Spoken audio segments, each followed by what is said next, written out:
Aw, shit. Get your tea and your popcorn because this is gonna be a good one. Low rise jeans are back in style, and guess who's mad? Yes, that's right. It's the women who are claiming that apparently, if you wear low rise jeans, you look like you were on heroin. This girl says, guys, the problem isn't the jeans, it's the cultural shift that comes with low rise jeans and heroin chic. ED culture is coming back in full swing. First of all, if you are such a beluga that you think that having a flat stomach means you are on drugs, you're actually the one with the problem. I'm going to show images of women in low rise jeans throughout this video, and please tell me do any of these women look like they have a drug problem? Because that's how I know that some women, they literally have a beluga mindset. They think that having a stomach that's as big as possible is healthy. And it's hilarious because they'll talk about EDs, they'll talk about women who are drug addicts, and let's see, isn't the highest population actually obese? What's the percentage of obesity? It isn't like 80% of the population overweight, and then the amount of the population that's underweight is way less than that. So it's funny how they're bypassing the fact that the majority of our society is unhealthy and they're overeating. And then this woman instead wants to focus on the people that she thinks are undereating, and she has no proof of it. I've never heard of Christina Milian being on heroin. She's wearing low rise jeans. I've never heard of Meg Thee Stallion being on heroin. She's also wearing low rise jeans. So I find it interesting that women with this inferiority complex about their weight, they put clothes on a pedestal, they put fashion culture on a pedestal, and they get ticked off when something comes into style that they can't wear. And it's like, ma'am, why are you expecting society to bend to your will? And so instead of worrying about the culture of what other people are doing and what they're wearing, maybe you should worry about your physical health. And another thing, too, is being thin, it never went out of style. Okay, having a healthy, fit body has always been a standard of beauty. It has always been in fashion. There's no such thing as being healthy is gone out of style. So what they'll do is they'll try to create these sensationalized names like, oh, it's ED culture. Oh, it's heroin chic. Oh, she's underweight. And it's like, ma'am, do you even know how much she weighs? Do you even know how much you weigh? And I also see people saying, oh, well, when they're selling low-rise jeans, they're promoting ED culture. When do any of these stores have anything on their sign that says you should have an ED? There's nothing like that. That would be like if somebody sells bikinis and then I'm saying they're promoting ED culture. A lot of bikinis are low-rise.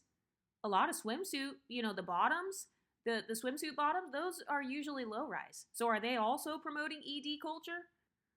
Women who have these bodies where they feel like they're not included, they're picking and choosing what fashion trends are like offensive. So basically, if I don't look good in it, then it's offensive. If I don't look the best in it, if other women are going to be skinnier than me, then I'm upset. Like, for example, for the women who say, oh, I don't want ED culture to come back in. I don't want that super skinny fashion trend to come back in style. Why not? If you don't care about it, if you're not threatened by women who are in shape, who can wear low-rise jeans, if you're not threatened by it, you shouldn't be intimidated. BBLs are a trend right now. I have no ass, and I am not intimidated and like, oh my God, people should stop getting BBLs. They're promoting BBL culture. No, I'm enjoying my body, so why would I care what somebody else does who has an opposite body type? Even if every woman in the world got a BBL, I still wouldn't feel upset. So you can tell based on these women's comments that their psychology is the fear of missing out, the fear of being left behind, the fear of not having as much thin privilege as somebody else. Because what they're saying is low-rise jeans, you can't have a really big stomach and wear low-rise jeans. And so I'm missing out because I won't be able to fit in. So there's this obsession with fitting in. And let's be honest, the main women who don't like belly shirts or bikinis or low-rise jeans are the women who can't tuck in their stomachs. That's what it is. It's women who their stomach is hanging out, they can't hide their stomach. Those are the only women that I've seen complain about crop tops and stuff like that. Oh, you shouldn't be wearing crop tops. Oh, you need to cover up more. No, you want her to cover up because that's what you would do. You have to cover up, so you want her to cover up. You're mad because she's getting positive attention for having a toned stomach. And I hear a lot of people talking about how attention is currency and, attention is a form of social status. Okay, so then why are you mad that thin women are attaining social status by wearing low rise jeans. And also, low rise jeans are not even the most popular type of jeans. The thing about fashion is there are tons of different types of fashion. Like, that's not the only pair of jeans. So these people are acting like there's no option now. Oh my God, I have to wear low rise. No, if you don't want to wear a certain type of clothing, just don't buy it. Why don't you just wear what looks good on you? And have you guys noticed that it's usually women who are not comfortable in their own bodies who want to control what other women do with theirs? Because the main women I see that are getting mad, like, oh, well, she got a BBL. Oh, well, she's wearing low rise jeans. Oh, well, she's not dressing modest. She needs to cover up. The main women who are complaining about other women's clothes are usually women who are unhappy with their own bodies. And it's like, ma'am, if it's that serious to you, then just get some jeans that go up to your armpits and be done. Just get some hammer pants that fit and be done. But today I want to talk more about how discipline is really the key to not being a beluga, because I see a lot of women and they're like, oh, it's okay. I'm just going to have a cheat day. Oh, I'm just going to have a cheat week. Oh, I'm going to have a cheat month. And it's like, okay, that mindset is exactly what keeps them out of shape. That exact mindset is what stops them from having the life that they want to have.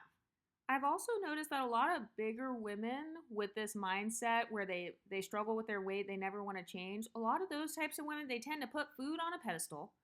They put fashion on a pedestal. They put social media on a pedestal. That's why you see them complaining, oh, I don't have pretty privilege and that sucks. Oh, I don't have thin privilege. Oh, I'm mad because I saw an Instagram photo of low-rise jeans being sold at a store. It's like, do you really put clothing stores on that much of a pedestal? Like, there are so many clothing stores where I don't even keep up with what they're selling. I don't shop at every clothing store. I only shop at the stores that I like, that have the clothes that match with my aesthetic. So I don't have to put others on a pedestal. You know why? Because I'm on the pedestal. I'm too busy focused on myself. And when it comes to me being thin, I'm not thin because I want to wear low rise jeans, although that is a privilege and that's definitely a perk of being able to pull that off, because, yeah, most people don't they can't pull off low rise jeans in the same way, or they can't pull off a bikini or a certain, you know how there are certain types of clothing. It's kind of like this coveted outfit.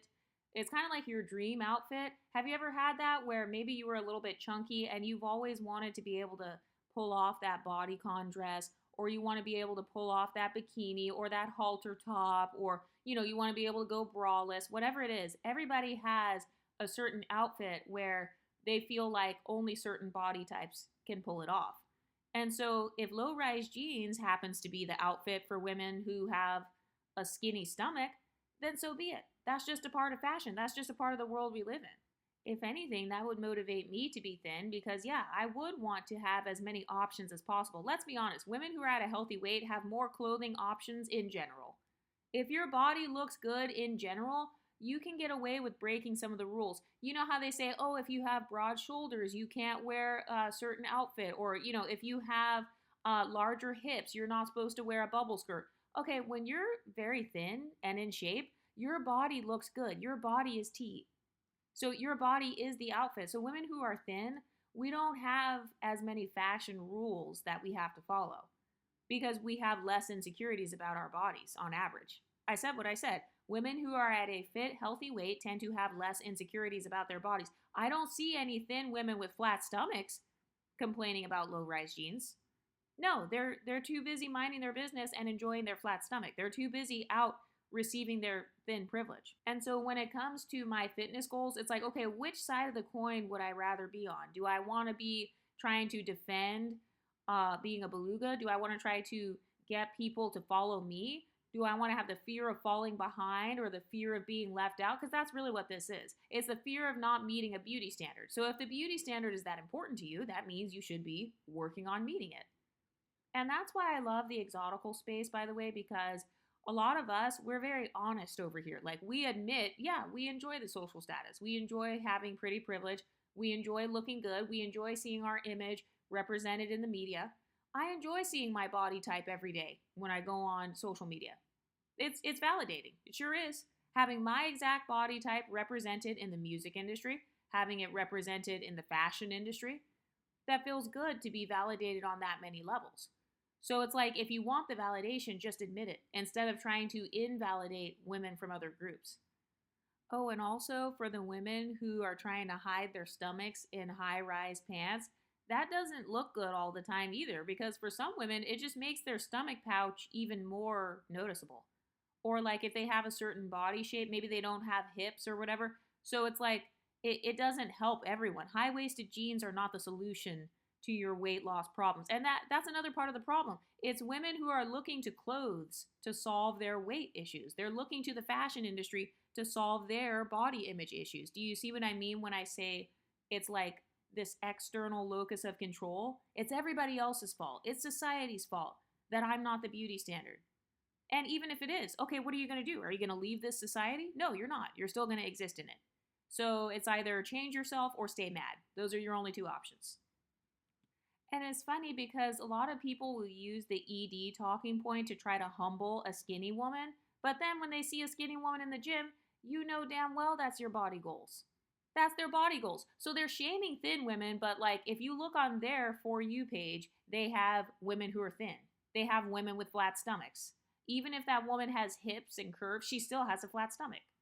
So I don't allow stuff like this to sway me at all because I enjoy my body. I enjoy how society reacts to my body. And yes, if I want to be a showstopper and a head turner for the evening, then I will pull out some low rise jeans or some low rise leggings or something like that to show off the lower back. Because if you have love handles, if you have giant love handles, it's going to show if you wear like low rise bottoms. So having a skinny back, having that perfect back arch, and I will show examples on the screen, that is a form of flexing. So it's like, that's a flex to me. So if you truly believe your body was a flex at its bigger size, you wouldn't have a problem showing it off, right? Wouldn't you want to show your stomach? If you really enjoy having a big stomach and you think it's actually cute to have your stomach hanging over and stuff, then wouldn't you want to show it off in the low rise jeans yourself? So that's how I know that people who are talking crap, they're just gaslighting. They're gaslighting. Also, society is hypocritical because they shame you for being super skinny. They say you have an ED. Then they shame you for being overweight. Then they shame you for having plastic surgery. They shame you for having BBLs and boob jobs and all that. So it's like, you might as well do whatever you want because no matter what, you're going to have people talking shit. Also, when it comes to body representation, if people truly thought that all thin women have EDs, then why are they supporting skinny women in the media? Why are we supporting thin pop stars like Taylor Swift and Sabrina Carpenter and Tyla? All those women have flat stomachs. So why are we continuing to support them then? So it's like they say one thing, but society shows us another thing. We all know that who the public supports is usually women who do have the flatter stomachs. So why don't we see more obese women being promoted and being supported? I mean, until people actually put their money where their mouth is, until the actual numbers and results in the media reflect what people are saying, then that's how I know it's just bullshit. It's just a humbling tactic. It's a coping mechanism, trying to convince yourself that she must be starving and miserable and she's only eating like all these, she's drinking nasty protein shakes every single day and none of her food tastes good. Those are all coping mechanisms of women who lack discipline. They don't have the discipline to make their healthy food taste good. They don't have the discipline to stop eating the snacks. So then they get mad when you look like a snack. They get mad when you can wear whatever types of jeans, low rise, high rise, sweatpants, baggy pants, tight pants, skinny jeans, bell bottoms, because you don't have to worry about your legs looking bad or your stomach hanging over the sides. Because no matter what, your body is the outfit. I talk about that on this channel all the time. Your body is the outfit. That's why when you lose weight, you could be wearing the most basic outfit and people are going to compliment you. They'll be like, "Oh, your outfit is so cute." And you're wearing leggings and like a tank top. And then you have people complimenting it. "Oh, I love your outfit so much. Oh, you look so classy." What they're really saying is your body has a classy appearance to it. Think about it. When you go to classy areas, when you go to the classiest part of your city, what body types do you see the most?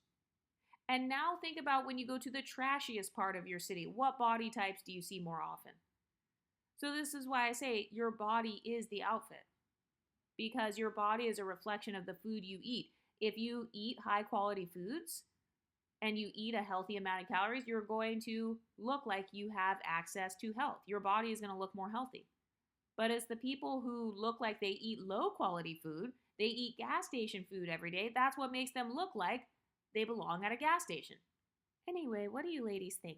Let me know in the comment section and I'll talk to you next time. Stay pretty, ladies.